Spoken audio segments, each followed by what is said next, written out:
In this video, I'll be sharing with you how to use your Apple Wallet. Now, there's not a lot to Apple Wallet than adding your credit card or debit card, and once you are on a website or store that accept Apple Pay, then you can make the payment once your card is in your wallet.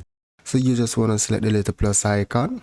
These are the options that are currently available to you that you can add to your wallet. So if I want to add a credit card, I select this option here that says add a credit card, and then I can just select continue.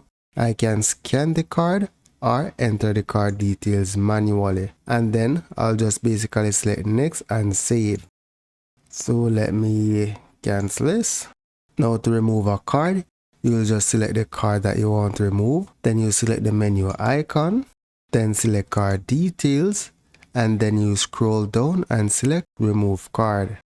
And that's basically all there is for Apple Wallet. So that's it for now, guys. Thank you for watching and see you in the next video.